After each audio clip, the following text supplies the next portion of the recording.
Exporting to vector images. Welcome to MyDraw. Today let's learn about exporting to vector images. MyDraw allows you to export a drawing to a vector format. The formats that are currently supported are SVG, which are scalable vector graphics, EMF, enhanced metafile, DXC, AutoCAD drawing interchange.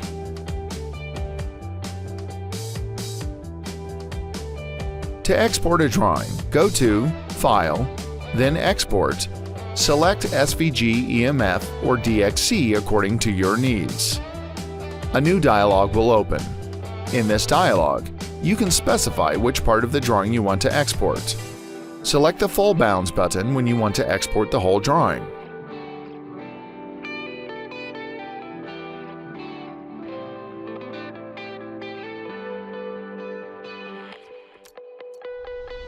Select the Custom Bounds to export only part of the drawing.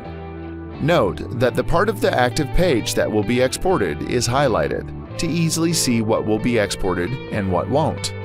You can specify which part of the drawing you want to export with the X and Y fields.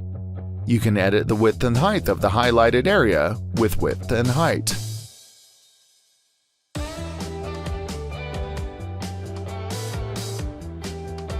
Save the image to a file in the selected format with Save to File. Use the Copy to Clipboard command to copy to the system's clipboard and easily paste it into other programs for further processing.